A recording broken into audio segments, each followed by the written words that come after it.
Olá, como estão? Tudo bem com vocês?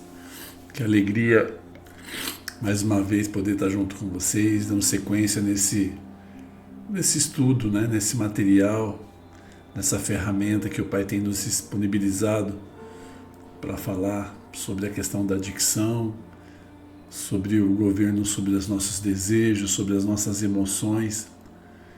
Longe de nós queremos esgotar o assunto, muito pelo contrário, nós queremos colocar dentro de cada um uma disposição em buscar mais e que cada um saiba que existe mais, que existem outras ferramentas, que existem outros recursos, que existem outras revelações e motivo e animo cada um de vocês a perguntarem ao Senhor e buscarem.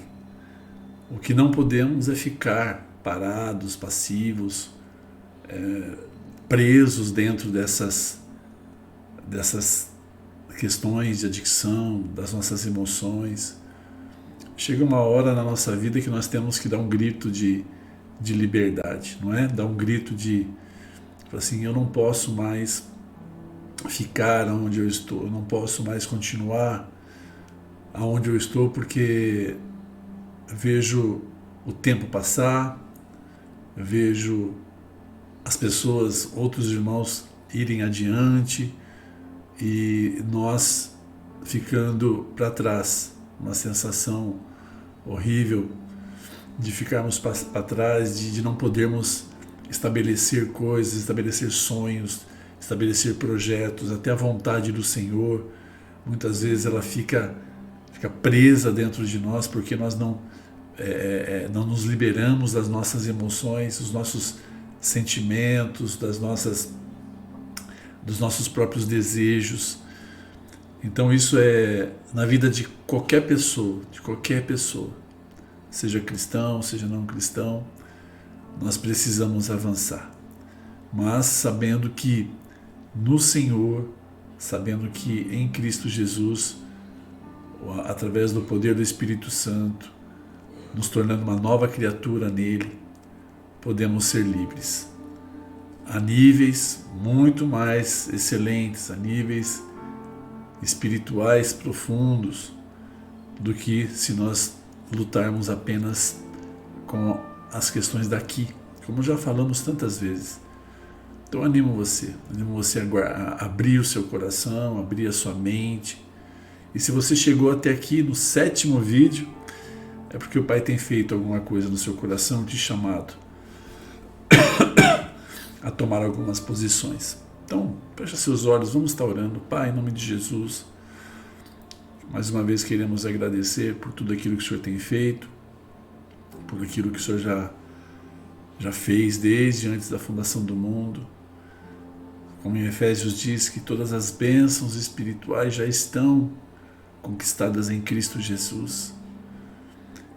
Nos conecta, Pai, nos conecta a essa fonte, a essa verdade, a essa realidade, a essa nova natureza. Pedimos ao Teu Espírito que abra o nosso entendimento, que Ele entre no mais profundo do nosso ser, nos abrimos para isso, e que a luz dele brilhe, e tudo que é trevas seja removido em nome de Jesus. Declaramos que as mentes agora são soltas, livres para ouvir, toda ansiedade, medo, tristeza vai embora agora em nome de Jesus. E cremos, Pai. Cremos nesse lugar, cremos nesse ambiente que o Senhor nos inseriu. Te glorificamos, pedimos da Tua sabedoria, do Teu conselho, em nome de Jesus. Amém e amém. Glórias ao Pai por isso. Vamos lá? Preparei aqui mais alguns slides. Os slides têm a função, né, como que eu vejo, eu tenho buscado aí algumas informações sobre como fazer um slide. Todo mundo quer melhorar, não é? E alguns falam que ele é apenas um guia, entendo, e alguns falam que é um exagero colocar muita coisa escrita, né? Mas eu quero deixar registrado o máximo de informação possível para você, que você consiga ler também, não é?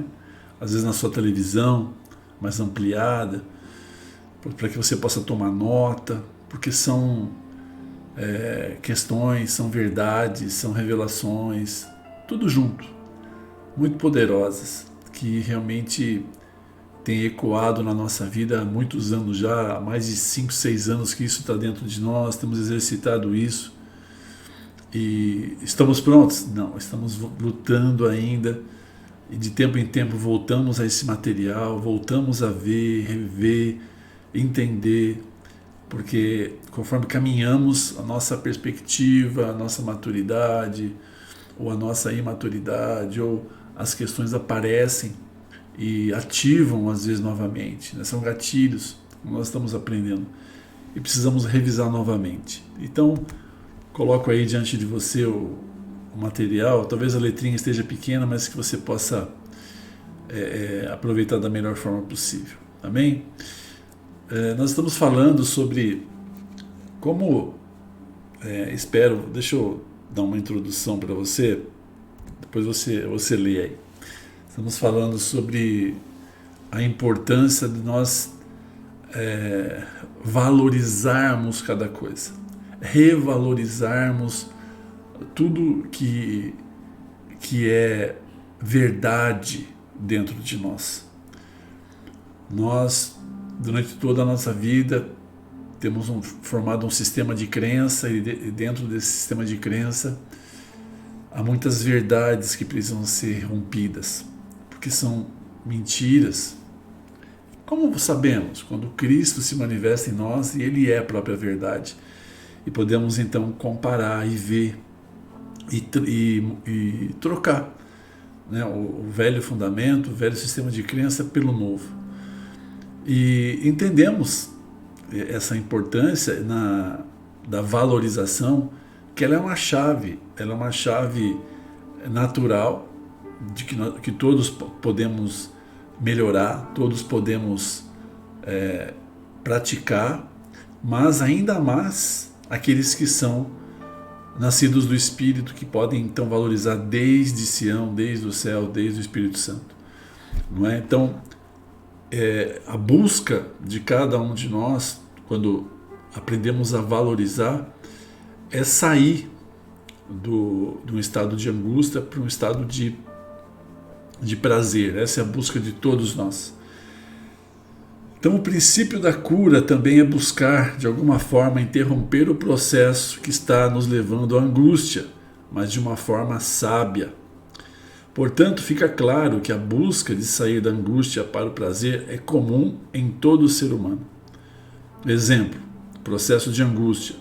Você tem um jogo de futebol marcado e 5 minutos antes de você sair para o jogo começa a chover. Você pensa, como pode chover justo agora? Acaba ficando muito bravo, porque o dia está feio, frio e chovendo. E aí a gente tem uma tendência, né, de não elaborar isso, de não valorizar isso de uma forma correta. A nossa conduta dentro da nossa casa, devido a esse acontecimento e como eu valorizei, ele vai mudar. A importância de eu entender. Não é? Você está com muita fome, chega para comer e ali há apenas uma salada.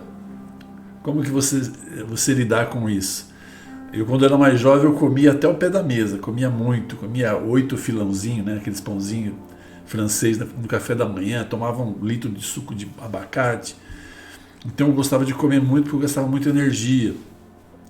E de vez em quando eu chegava à noite, depois do treino, que a gente treinava basquete e tal, eu chegava com muita fome, e às vezes tinha aquela sopinha com salada, uma sopinha de legumes. E eu ficava bravo, eu ficava irado, e saía batendo as panelas, ia dormir com fome, e fazia marra, não é? Dormia bravo, e isso fazia muito mal. Então, por quê? Porque eu não aprendi a valorizar, não é? Então, eu não aprendi a lidar. E olha como é importante isso, porque você vai passando o tempo em uma coisinha tão simples que poderia ser alinhada em você. acaba não sendo alinhada e você continua com esse mesmo sistema, pensando dessa mesma forma. Isso vai gerando situações, acrescentando, né, situações na sua vida. O terceiro exemplo aí, calculava que o dinheiro iria dar até o fim do mês, mas por algum motivo acabou antes.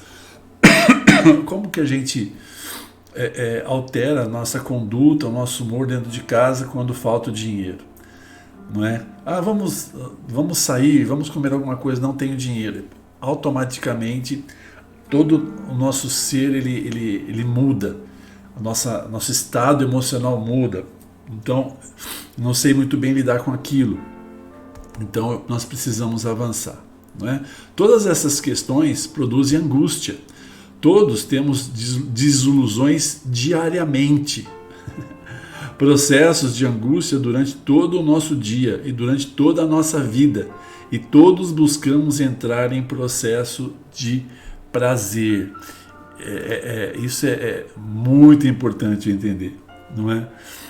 Existem algumas pessoas que aprenderam a sair do processo de angústia de uma forma patológica e querem, de alguma forma, o processo do prazer imediato. É com esse modelo de pessoas que quanto mais imediata é a busca pelo prazer e quanto menos tolerância à angústia, à frustração, mais patológica é a pessoa. Então, se nós não aprendemos desde muito cedo, aí a importância do material, né? Esse material não é apenas para você, talvez, mas que para que você possa usar isso e perceber isso nos seus filhos, nos seus cônjuges, nos seus familiares e entender e poder colaborar para que eles possam elaborar uma sanidade nas suas emoções. Então, quanto mais eu vou vivendo as experiências da minha vida, experiências diárias de frustração, e conforme eu vou vivendo essas situações, mais eu vou usando de artifícios para me tirarem dessa situação de angústia para a situação de prazer, mais rapidamente, mais patológico eu me torno. Então eu preciso entender isso. A chave está aí. A chave está em eu aprender a dar valor, a valorizar o acontecimento para que eu possa senti-lo de uma forma mais sana, de uma forma mais equilibrada. Vamos avançar.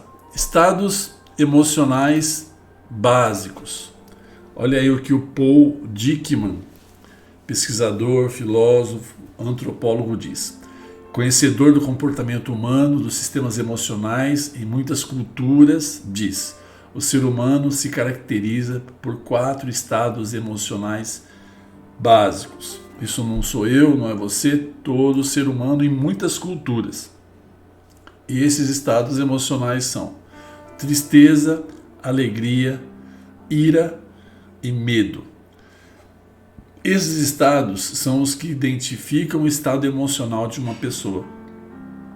3 deles são derivados da angústia e são os modelos emocionais negativos. E é como os chamamos também, como se fosse uma espécie de cores primárias das emoções. Se denominam como emoções básicas negativas: a ira, a tristeza e o medo. Quando alguém se sente mal, uma combinação desses estados emocionais está sendo gerada. Pode haver uma mescla de medo e ira, que vai produzir um estado de ansiedade, ou de tristeza e medo, que vai produzir uma perturbação. Há uma combinação desses estados emocionais que vai ativando sensações e emoções na vida das pessoas. Mas cada uma dessas 3 emoções básicas negativas tem uma causa. E é sobre isso que nós vamos estar falando, né? Cada uma dessas 3 emoções básicas negativas nós vamos estar falando, jogando luz. Elas têm uma causa.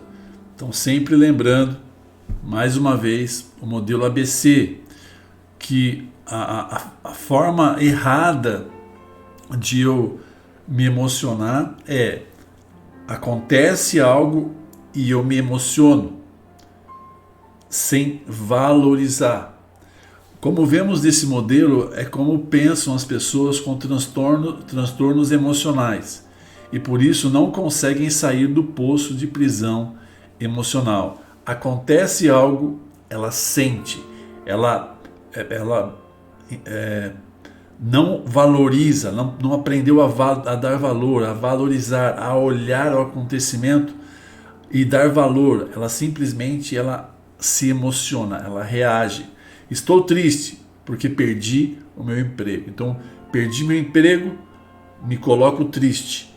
Não valorizo. Esse valorizar vou conseguir algo melhor, vou pedir ajuda para que pessoas consigam me encaixar o mais rápido possível em outro trabalho, vou conseguir estudando, vou conseguir, ou seja, o valor que eu dou ao acontecimento vai trazer uma emoção. Então, mediante a perda do emprego, alguém pode entrar em depressão. Outros, diante da perda do emprego, podem se motivar a crescer em outra carreira, a estudar mais, em buscar mais coisas. Então, conforme eu valorizo, eu sinto. Estou triste porque minha namorada me deixou. A namorada o deixou, então ele se põe triste. Aí eu preciso de o quê? De uma valorização. Não, não existe apenas uma mulher no mundo, existem muitas. Existem muitas mulheres que podem estar comigo. Né? Eu posso estar sozinho, talvez seja nesse momento melhor. Ou seja, tudo aquilo que eu valorizo vai fazer com que o meu estado de ânimo, a minha emoção também mude. A verdade é que a valorização do acontecimento é que causa o estado emocional. Então, isso precisa entrar em nós, na nossa vida, precisa entrar no nosso dia a dia, na nossa forma de perceber as coisas, na nossa forma de estar diante dos acontecimentos. Às vezes são acontecimentos tão tristes que acontecem, né? Tão fortes, que eu preciso então aprender a valorizar, porque senão meu sistema emocional vai entrar sempre num estado de confusão e o desejo, uma percepção de buscar algo que me tire dessa posição o quanto antes. Aí entra o que? Entra a droga, entra a adicção, entra a bebida, entra a pornografia, entra o jogo, entra tudo aquilo que busca o dormir, não é? O assistir TV, ou seja, tudo aquilo que eu vou buscar para amenizar a minha consciência, a minha emoção, buscando apaziguá-la, porém sem valorizar. Eu preciso então aprender a valorizar para que eu não caia nessa armadilha de cair em busca de coisas que vão me aprisionar e piorar a minha situação, ok? Então vamos lá. Os 3 estados emocionais básicos vão ser encontrados em 99% dos casos das pessoas que abordamos. Daí a importância de entendermos melhor cada uma delas. Então, 99% das pessoas que você abordar para conversar, para trazer luz sobre o que ela está sentindo, ela vai dizer para você que é um desses 3 que a gente viu atrás, que é a ira, né? Ou é ira, ou é tristeza, ou é o medo. Então 99% dos casos que vão necessitar de ajuda, que nós vamos abordar para ajudar, nós vamos tratar com uma dessas 3 emoções básicas, né, que a gente viu. Então vamos lá. A primeira, a ira. A pergunta aqui é: por que as pessoas ficam iradas? Como já vimos anteriormente, fica claro que não é o acontecimento que causa a ira em alguém. Não é o acontecimento, mas sim a valorização que determina o estado emocional. O exemplo, vou ao restaurante e acabo me irando. Você chega já aconteceu com você às vezes de ir a um restaurante e comer um lanche e você chega lá e ou não tem um lugar para você sentar, né, ou tem uma fila muito grande de pessoas ali que já estão esperando o pedido e você espera e de repente o garçom vem ou o lancheiro vem e passa alguém na sua frente. Aí a pessoa vai e arruma aquela mesa para uma outra pessoa que chegou depois de você. Ou aquele lanche que chega, poxa, mas aquela pessoa chegou depois e já pegou o lanche, não é? E aí você tem a condição de muitos, né? Chegam, levantam do lugar ou vão até onde está a pessoa que está atendendo no restaurante e vão tirar satisfações. E às vezes isso acaba até em agressão, não é? Como que é interessante olharmos para isso, a ira. Então, chega um ponto em nossa vida que somos responsáveis por aquilo que sentimos, nossas emoções. Quem valoriza sou eu, quem se emociona sou eu. Então, nesse restaurante, que a minha expectativa era levar a minha família a se deleitar, a se alegrar por aquilo que aconteceu, e eu não pude me controlar, estraguei a noite de todo mundo, né? Não comi o lanche naquele lugar, e aí tive toda uma dor de cabeça por não poder comer ali, tive que sair, meu estado emocional, acabou minha noite, né? Acabou meu dia, aí vamos todos para casa muito tristes, a família toda sofre. Por quê? Porque eu não soube administrar a minha ira.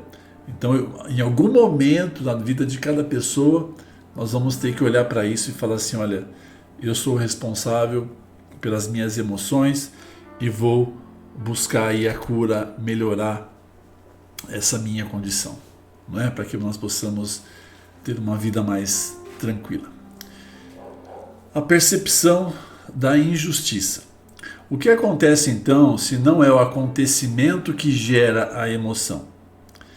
A ira se produz pela valorização, e uma valorização característica da ira é que as pessoas creem que sofrem algo que é injusto. Todos que se iram, né? Todos que se iram o fazem por se sentirem injustiçados, ou seja, algo que é injusto. Quando vamos dialogar com alguém e essa pessoa não sabe dizer o que está acontecendo, mas você o vê bravo, você já sabe o modelo ou sistema de crença que se move por trás. Conhecendo essa dinâmica, você pode entender e saber o que está buscando no outro. Está buscando algo que ele entende que é injusto. Não importa se é ou não injusto, ele está crendo que é injusto. Se essa pessoa está crendo que é injusto, no processo de ira, a crença é que eu tenho que fazer algo para alinhar a injustiça.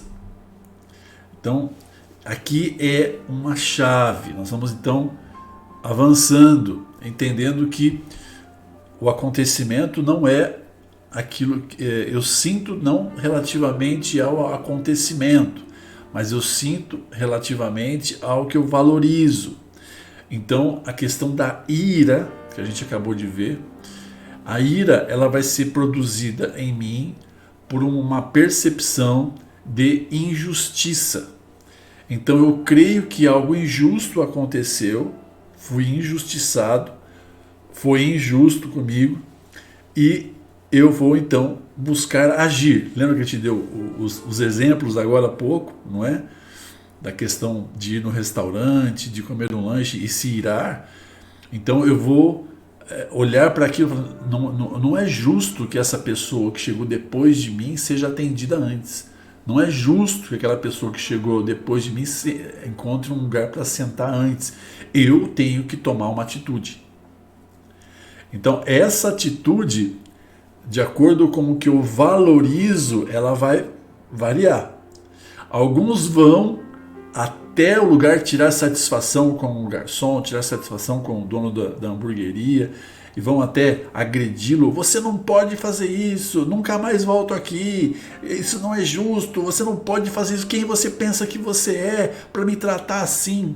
Ou seja, eu quero alinhar a injustiça, mas dessa forma, me irando. Então a ira sempre vai ter por trás, quando você for abordar alguém que está bravo, uma pessoa que está irada, uma pessoa que está brava, é porque o sistema de crença que está operando nela é que ela foi injustiçada de alguma forma. Então você vai abordá-la e vai perguntar o que aconteceu. E se ela falar, ela vai falar: olha, aconteceu isso e não é justo o que fizeram, olha o que falaram para mim, olha como me trataram, olha o que fizeram. Ou seja, sempre esse sentimento de injustiça vai ser encontrado nessa pessoa. Então muitas vezes nós vamos buscar alinhar essa justiça, mas por não darmos o valor correto, não valorizarmos de uma forma sana, podemos entrar assim em estado de violência, de agressividade verbal, agressividade física, né? Nós vemos aí tantos exemplos. Então, a percepção da injustiça. Então, o que é justiça? Cortou um pedacinho aí. Vamos lá, vou estar passando para vocês. O que é justiça? Justiça é um processo irregular. Lembra da balança, do símbolo da justiça? Está aí a balança, o símbolo da justiça, onde as coisas são equilibradas. Na mente funciona algo parecido, na nossa mente funciona algo parecido. Há necessidade de equilíbrio, a homeostasia interna dos pensamentos. É assim que se lhe dá o equilíbrio dentro do nosso sistema emocional. Homeostasia, autorregulação, garante a rotina e a permanência do sistema emocional. Não existe como uma pessoa que passou por um trauma ou processo de injustiça o deixe sem resolver. Não tem como. Quem passou por isso deixa aquela situação sem resolver. O processo normal do sistema psíquico é tentar resolver. Por mais que tire o foco de atenção, o que chamamos de consciente, ou seja, essa situação passa a ser uma situação que eu não penso. Você já viu algumas situações chegarem aí?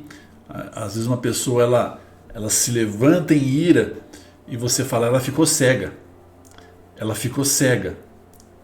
Ela não consegue raciocinar. Por quê? Porque ela, dentro do seu sistema de valorização, está dizendo para ela que ela precisa resolver aquilo de qualquer forma para que ela siga vivendo. E isso de uma forma tão forte, que em alguns casos a ira pode chegar em situações gravíssimas. Você conhece gente assim? Gente, às vezes a gente fala assim: aquela pessoa tem o pavio curto, não é? Não mexe com ela. Por quê? Porque quando ela aparenta ser uma pessoa boa, ela é uma pessoa boa, ela é uma pessoa calma, é uma pessoa boa de se conversar, de se lidar. Porém, quando acontece algo que ela percebe como injusto, aquela pessoa se transforma.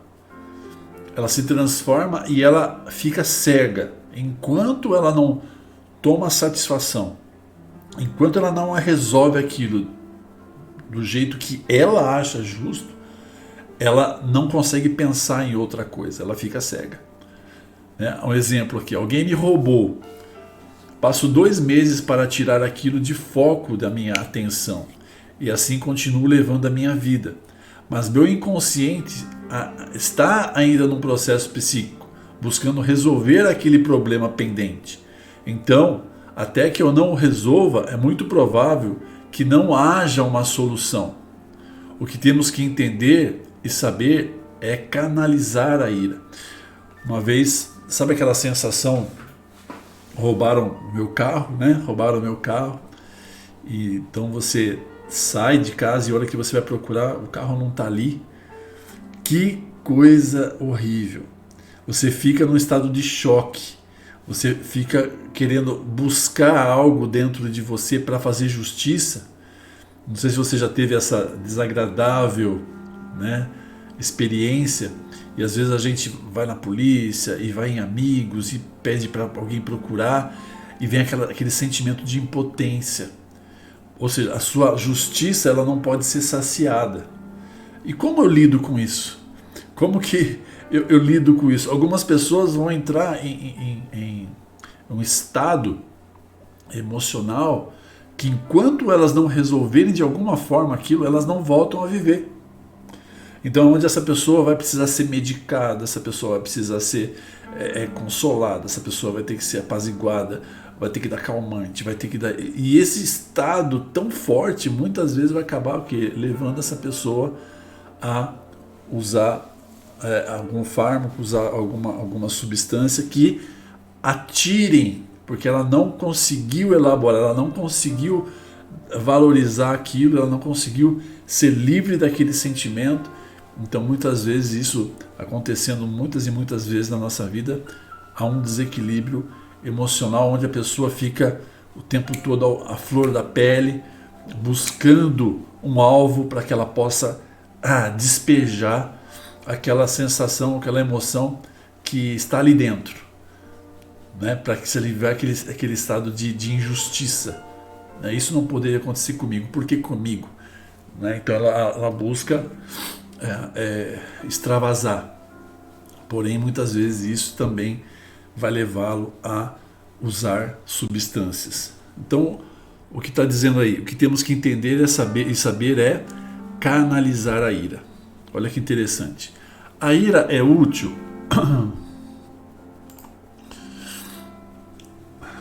É tão ruim irar-se? Não, a ira ou ficar bravo muitas vezes vai lhe ser útil. A ira abate o medo. Um exemplo, alguém vem e tenta assaltar o seu filho e você reage e o defende. Na escola, aquele menino maior que te oprime, até que um dia você se ira e esquece o medo e o enfrenta. A partir daí ele passa a te respeitar. A ira foi útil. Existe uma diferença de se irar numa situação de risco, canalizada, e aquela pessoa que chega em casa e porque a comida não está pronta na mesa, ela quebra tudo, pois ele crê que tem que estar tudo pronto quando ele chegar. Quando a violência é a conduta, ela é produzida por um estado exagerado de crença. A crença é que algo injusto aconteceu e eu tenho que resolver. Essa crença produz a ira. Então a gente precisa entender que em algumas situações a ira ela é boa, não é má, no sentido de você, como a gente foi dado aqui no exemplo, diante de uma situação de perigo, a ira vem, despeja tanta adrenalina no meu sangue, aquela emoção, e ela me prepara então para lutar e para dizer não, para vencer o medo e reagir em relação ao assaltante. Enfim, aconteceu, quando eu falo isso vem algo muito, muito, muito forte na minha mente quando eu era menor, literalmente na escola. Você também deve ter as suas histórias, não é? Na escola tinha um menino muito maior que eu que me atormentava muito, me humilhava muito, até que um dia realmente, sem eu pensar, sem eu esperar, eu reagi, e a partir daquele dia nunca mais ele fez aquilo comigo. Eu reagi até de uma forma ríspida, violenta, mas ali se estabeleceu justiça dentro de mim. Olha como que a ira ela é. Não que tem que ser assim. Foi bom, amenizou a minha ira. Eu precisava naquele momento dizer não, como está essa foto, né? pare de fazer isso comigo. Pare de fazer isso comigo. Então, a pessoa saudável, ela vai saber lidar com isso, dar a proporção da emoção adequada. Agora, aquele que não, ele vai reagir, né, realmente vai extrapolar e vai para a violência, e essa não é o desenho correto. Então, eu preciso entender que a ira, em alguns momentos, ela vai funcionar de uma forma a equilibrar as coisas. Lidando com a ira, vamos lá. Se a ira é um processo de crença de injustiça, é necessário resolver essa crença de injustiça. Temos que entender que justiça não existe nesse plano, não no plano dos homens. É impossível ao homem fazer justiça. O homem pode executar vingança, mas não justiça. Olha o que a palavra vai dizer em Romanos 12, do 18 ao 19. Quanto depender de vós, tende paz com todos os homens. Não vos vingueis a vós mesmos, amados, mas dai lugar à ira de Deus, porque está escrito: minha é a vingança, eu retribuirei, diz o Senhor. Justiça é algo que somente lhe é concedido e é algo que faz parte de Deus. Somente Ele é juiz. Justiça é algo que somente lhe é concedido. Precisamos da justiça, mas ela não está em nós. É algo externo. E é aí que nós vamos entender um pouquinho melhor isso. Nada mais pode fazer justiça. Podemos similar algo parecido à justiça. Podemos imitá-la. Mas nada pode fazer justiça. Olha o exemplo aqui, ó. Como fazer justiça na vida de uma pessoa que foi violentada dos 2 aos 10 anos? O justo seria devolver o estado imaculado que ela tinha. Não é? Vamos prender quem fez. Vamos fazer justiça ao violador, não a quem sofreu. Dessa pessoa, o que podemos fazer é cuidar. Fazer um tratamento psiquiátrico, acompanhamento médico, mas quem vai executar justiça é somente Deus. É muito interessante eu entender isso. Vamos ler o exemplo 2, depois eu quero profundizar um pouquinho.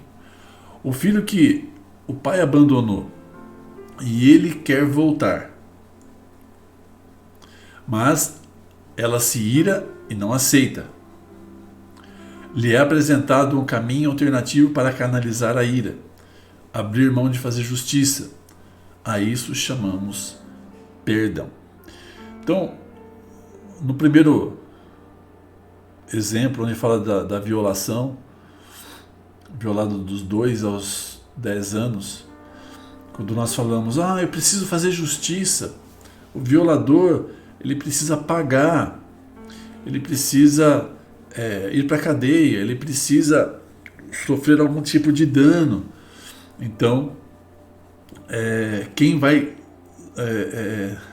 receber justiça, perceba, não é a criança, é a pessoa que provocou o dano.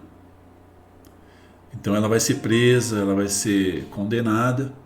Porém, a justiça não opera na vida de quem foi violado.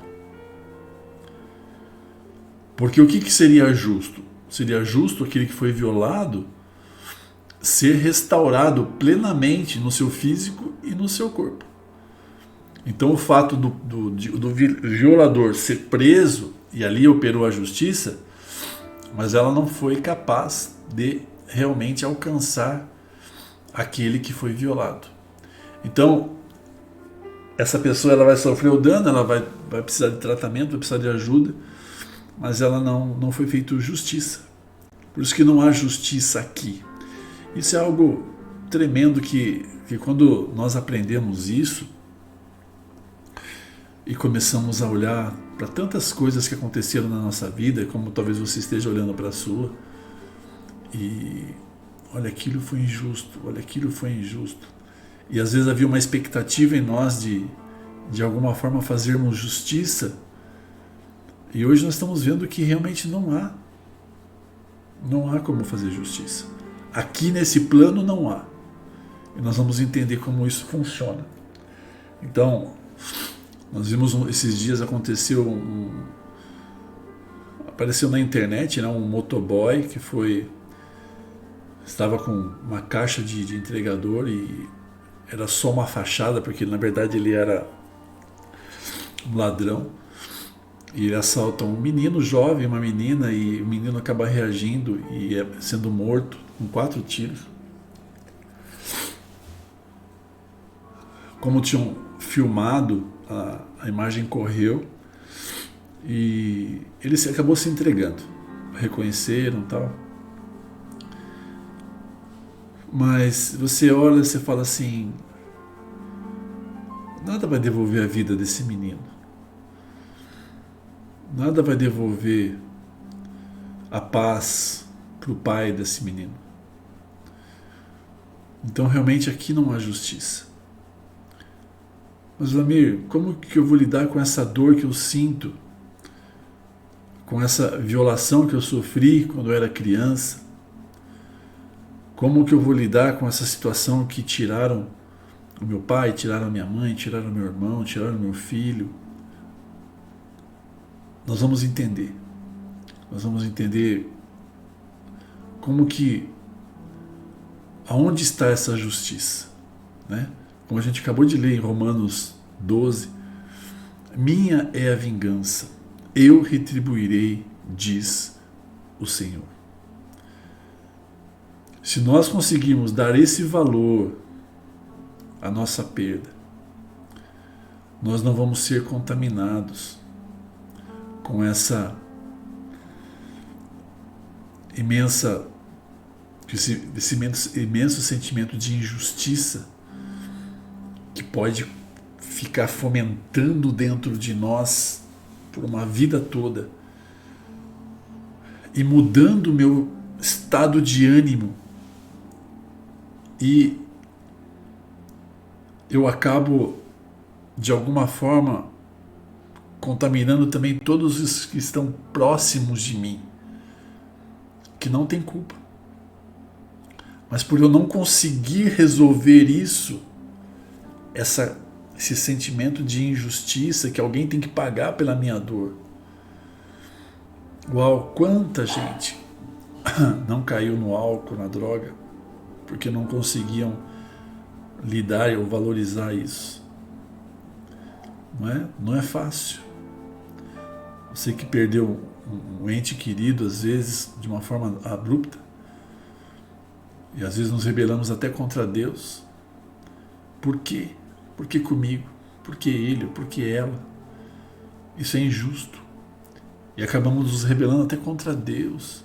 E isso rouba a nossa fé, rouba a nossa comunhão, e nos tornamos outra pessoa, uma pessoa que está numa busca ensandecida por justiça, mas precisamos viver aqui, mas aquilo nos corroendo por dentro, nos contaminando, e acabamos expressando isso, nos prejudicando e prejudicando tantos por causa disso.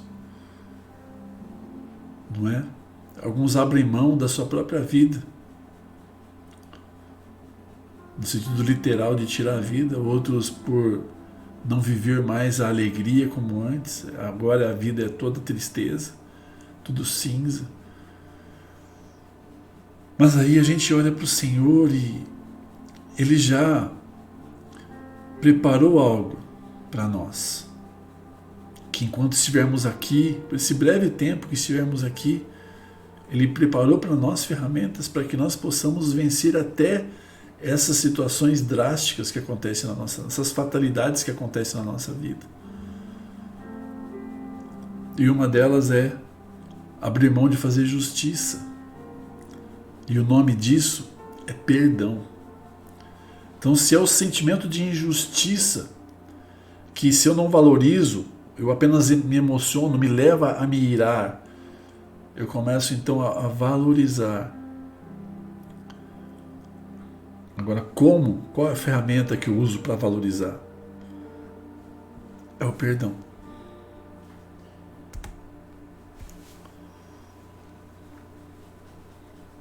o poder do perdão. Que o Espírito Santo possa estar falando a você, ministrando o seu coração.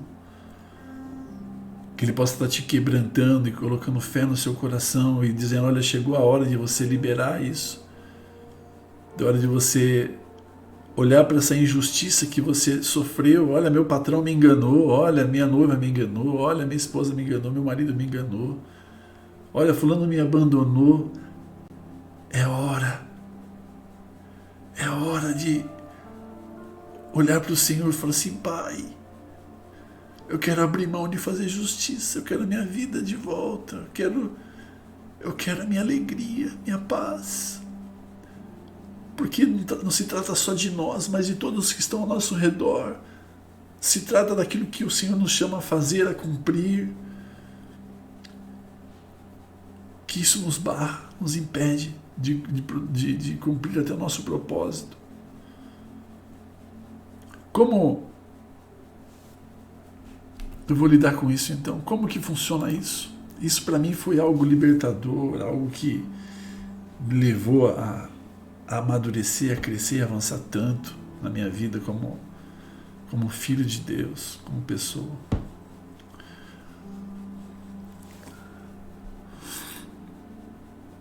O poder do perdão. O perdão é o único que pode canalizar a ira e deixar sem efeito o juízo sobre o outro. O perdão não é uma emoção, é um processo jurídico. Não é consenti-lo, está relacionado a executá-lo. Olha só o que eu vou falar para você aqui. Eu vou voltar ao slide para você não cair, não ficar lendo. Eu preciso da sua atenção. O perdão não é uma emoção, é um processo jurídico.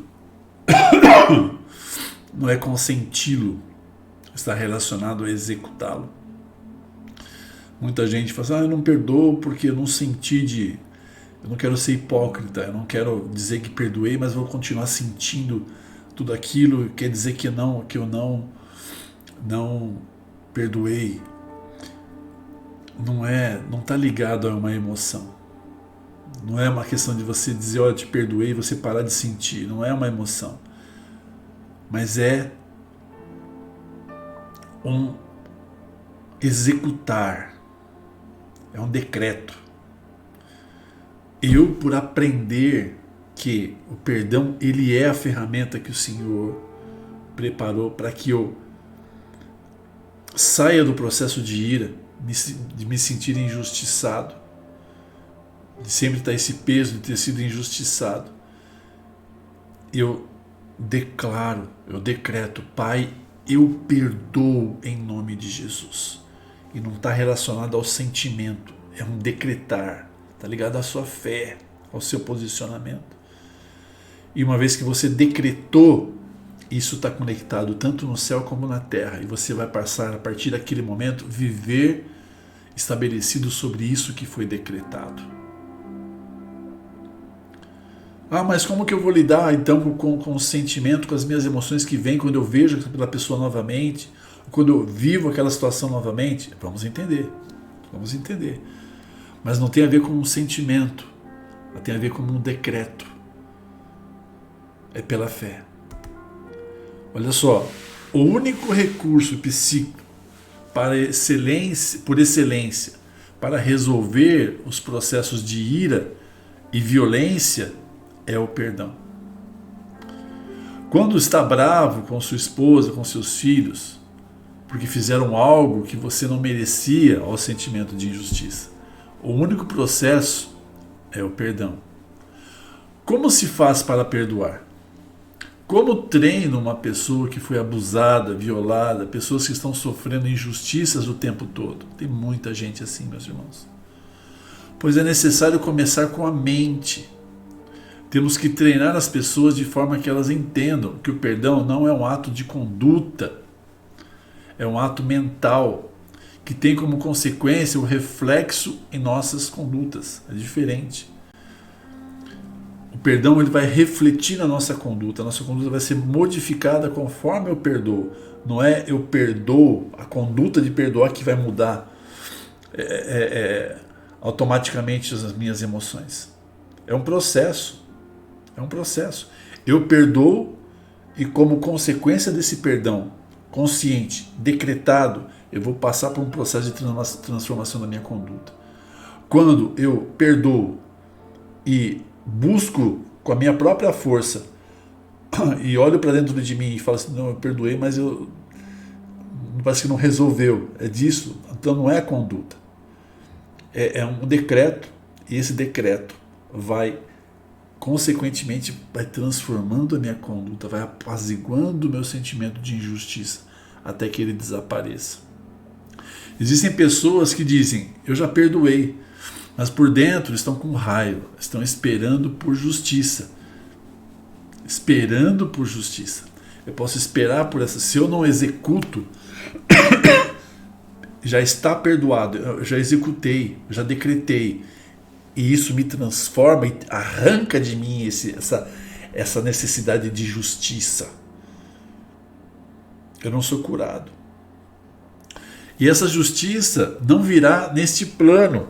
Já está considerada por Deus. Romanos 12, 19. Não vos vingueis a vós mesmos, amados, mas dai lugar à ira, porque está escrito, minha é a vingança, eu recompensarei, diz o Senhor. E esse princípio de Deus diz, só o Senhor pode alinhar nossas emoções.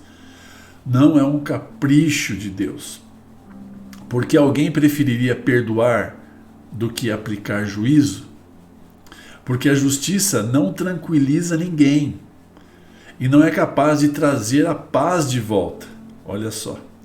Porque Deus sabe que se fazer dano ao outro talvez satisfaça um pouco o seu desejo de vingança, mas o seu estado não vai melhorar. Então, a ferramenta que o Senhor nos dá para podermos vencer esse processo de ira, de valorizar da forma correta, é olhando para Ele, sabendo que não há justiça nesse mundo, olhando para Ele, tendo a consciência que do Pai, de Deus é a justiça, e tendo também a consciência que a partir daquilo que eu executo, aquilo que eu decreto, quando eu decreto perdão, a minha conduta vai sendo transformada. Aí você não vai viver aquela situação, poxa, eu perdoei a pessoa, mas estou me sentindo mal, eu não quero ser hipócrita, então eu não perdoo, então eu não perdoo ninguém mesmo, eu me afasto. Quanto eu fiz isso? Quando alguém fazia algo para mim que me fazia me sentir injustiçado, a minha forma de punir a pessoa era me afastando, quando não era com a violência, quando não era de uma outra forma. Era essa atitude que tirava toda a paz, rompia os vínculos, nos lançava num processo cada vez mais fechado do nosso próprio ego. Uau! Desejando vingança. Se eu não sou feliz, a pessoa também não pode ser feliz. A notícia da vida dos outros, as notícias boas, não me alegram. Porque dentro de mim, isso é injusto, porque isso não acontece comigo. Uau! Eu preciso entender esse processo. O perdão e a liberdade. Há estudos que mostram pessoas que ficam pior pelo que recordam do que propriamente viveram. Há estudos que falam da falsa recordação. Esse ponto é muito interessante. Muitas vezes as recordações podem ser induzidas, porque o presente não pertence ao seu agressor. O hoje não pertence mais. Ele me agrediu quando eu era mais jovem, mas hoje não pertence mais ele. Okay? Hoje já não pertence mais ele. O momento pertenceu porque ele me agrediu, hoje não. O presente pertence a mim. O que ocorreu no passado está lá e hoje tenho liberdade de escolher se trago o passado ao presente e executo justiça em minha mente, dizendo: este é um desgraçado, etc. Não pode ser feliz como está, não pode prosperar, eu desejo que ele vá mal, como fez comigo. Esse pensamento faz com que quem não perdoa vá secando. Não é aquele que agrediu, é que quem não perdoou vá secando e tira o poder de viver e a comunhão com Deus, afasta o Espírito Santo, trazendo doenças, pois é o Espírito Santo que nos cura. Isso é muito grave, isso tem que sair de dentro de nós. Quantos de nós não conhecem pessoas que passam ou passaram por esse processo e estão doentes, que não conseguem perdoar, sofrendo em um processo de degradação, e se perguntar a elas o que está acontecendo, dirão que não conseguem perdoar. O perdão não é um benefício para o outro, o perdão é a defesa de quem executa. Isso é perdão. Olha isso, o perdão não é o benefício do outro, o perdão é a defesa de quem executa. Ou seja, eu executo o perdão, eu abro mão de fazer justiça, eu libero o outro. Isso é perdão. Não é questão, o benefício não é para o outro, mas é para mim que executo o perdão, abro mão de fazer justiça. Quando treinamos alguém, temos que deixar isso muito claro, que o perdão é uma ferramenta, arma de defesa, não uma ferramenta de altruísmo. Tem que entender que ele não está se aliando ao outro. Não se trata disto, e sim que não há outra forma ou caminho para a liberdade da ira. Por isso Jesus diz, em Efésios 4:26, irai-vos, mas não pequeis, não se ponha o sol sobre a vossa ira. Eu preciso liberar o perdão o quanto antes. Olha o que está dizendo aí. Esse pensamento faz com que o pensamento interno querendo fazer justiça com o outro, com os outros, se negando a perdoar. Isso me afasta de Deus. Olha o que está falando aí. Não posso ter comunhão com Deus. Não posso ter comunhão com o Espírito Santo, aquele que é fonte de cura. Então, muitos dos transtornos que nós estamos vivendo hoje e não entendemos, por que tanto sofrimento? Por que tanta carga, tanto peso? Por que eu tenho que buscar em substâncias, em algo externo, amenizar esse sofrimento da minha alma? Porque eu não sou funcional. Porque às vezes eu passo a noite, tem gente que está há muitos anos sem dormir à noite.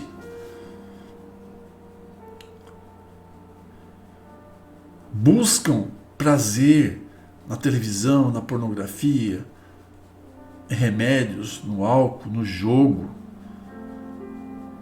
Uau! Não entendem por que agem assim.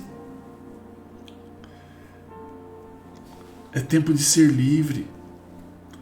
É tempo de perdoar. E quando executamos perdão, esses pensamentos de maldição vão embora. Eu recebo a vida.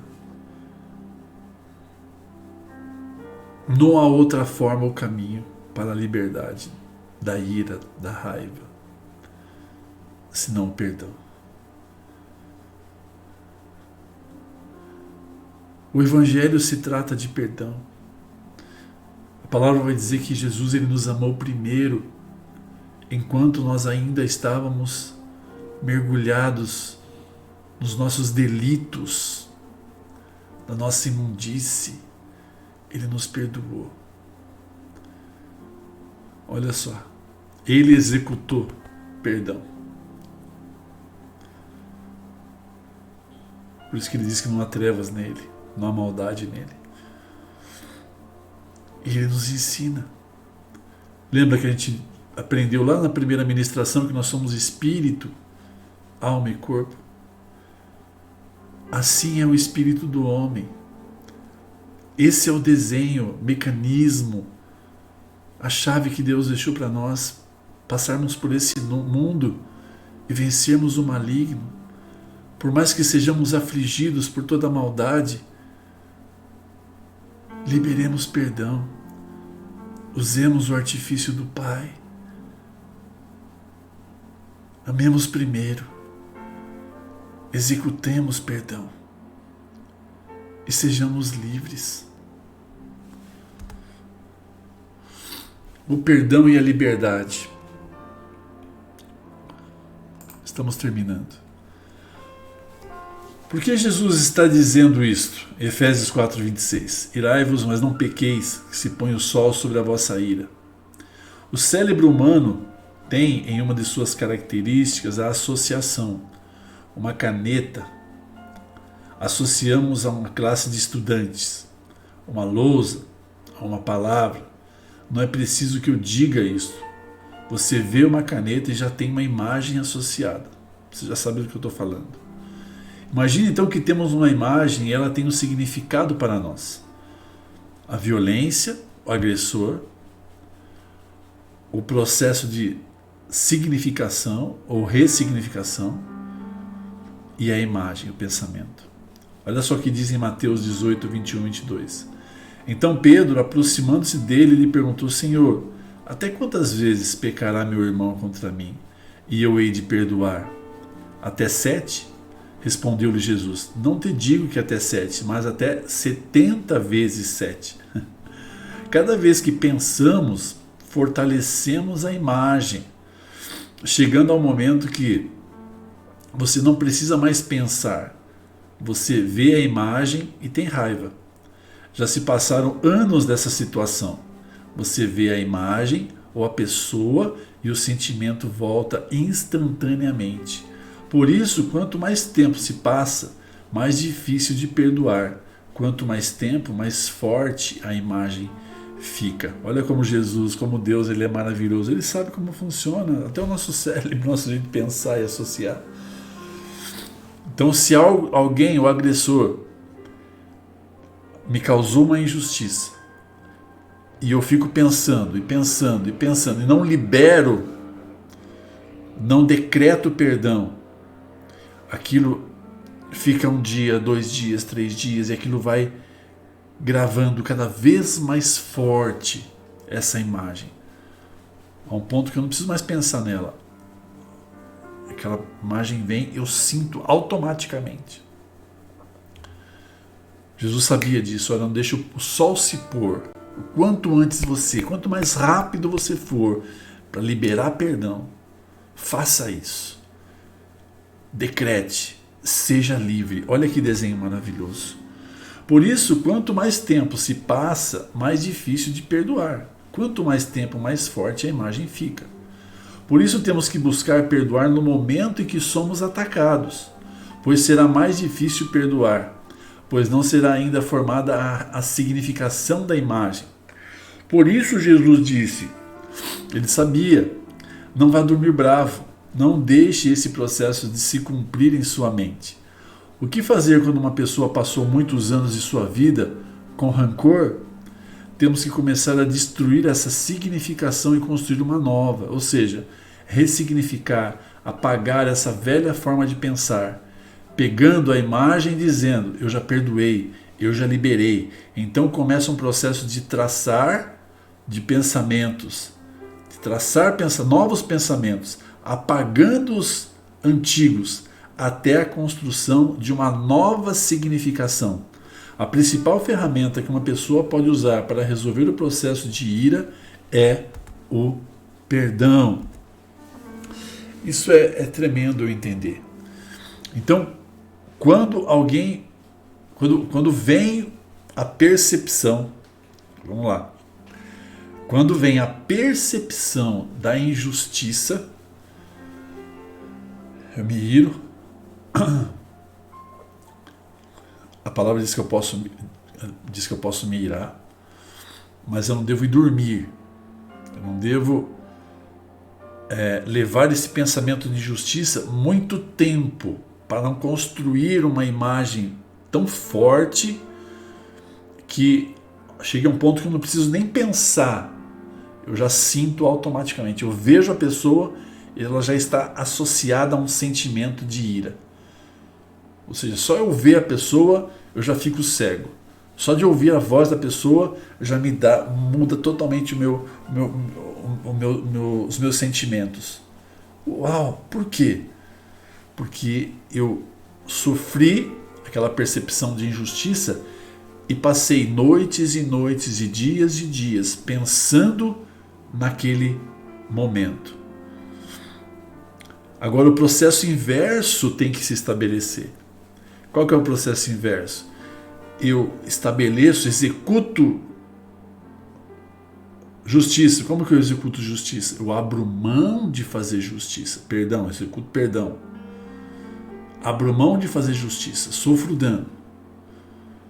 E quando eu vejo aquela pessoa, aquela imagem, eu digo, eu já perdoei. Eu já perdoei. Esse irmão é uma benção.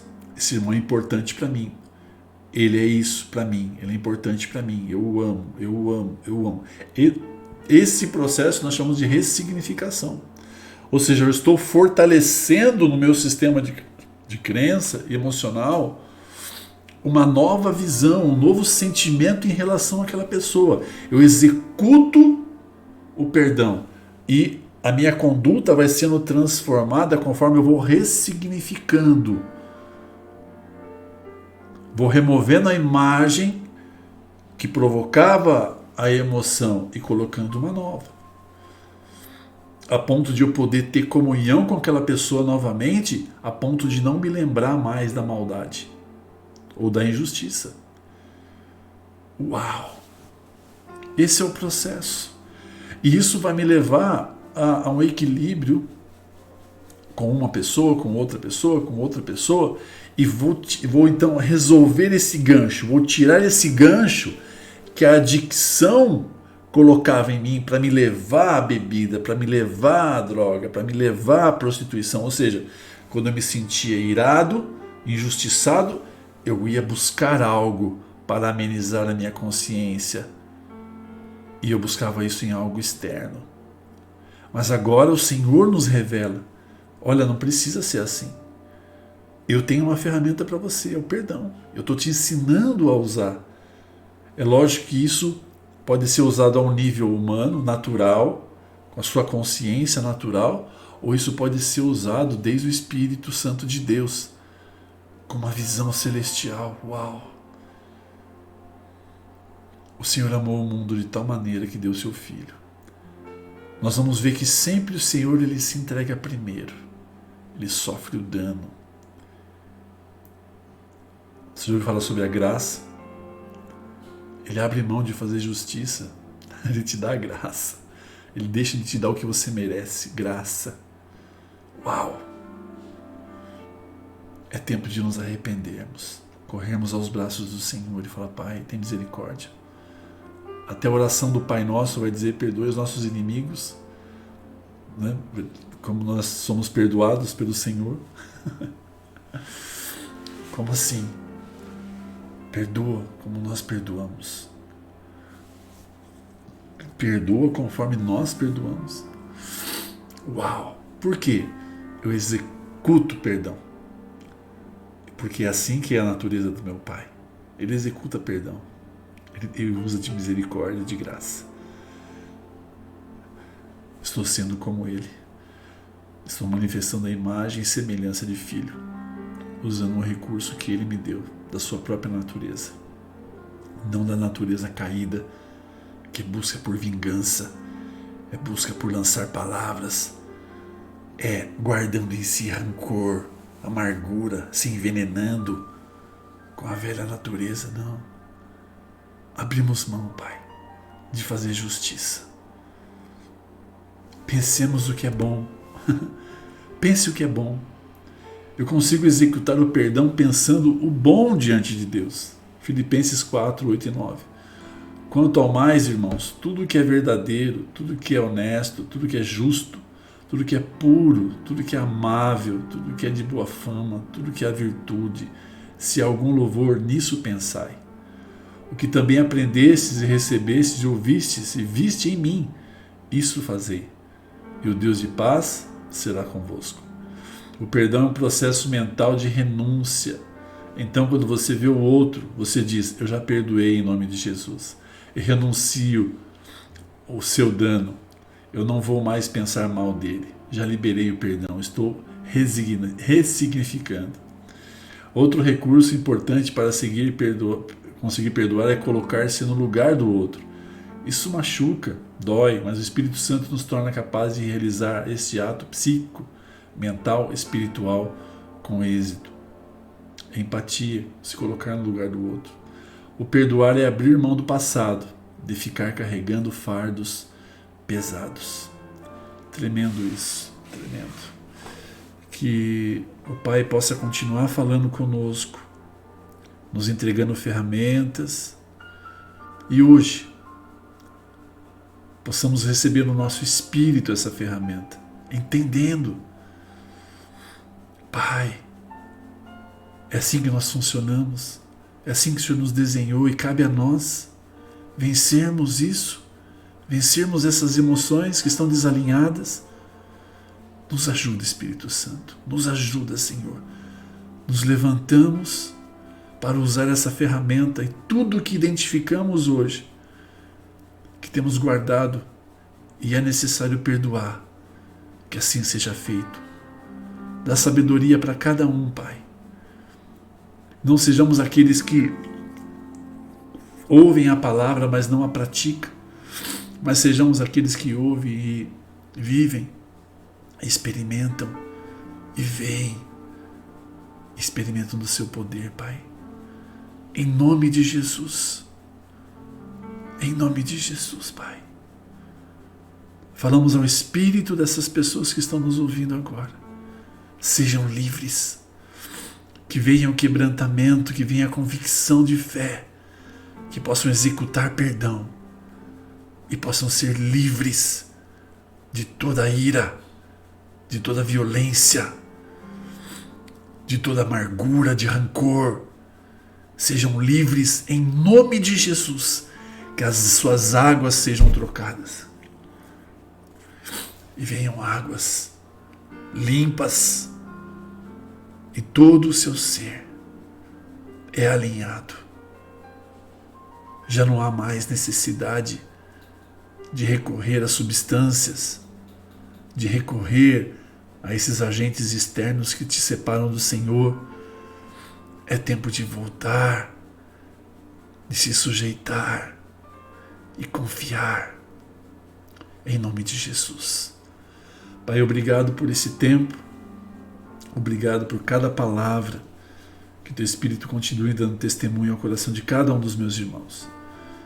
Ainda não acabamos, temos mais ainda uma ministração, ou duas no máximo, já estamos preparando, vamos estar gravando, mas que esse material está sendo bom para você, desfrute, pratique e envie para aqueles que você também sabe que precisam, que essa semente ela possa cair em muitas terras boas, tá bom?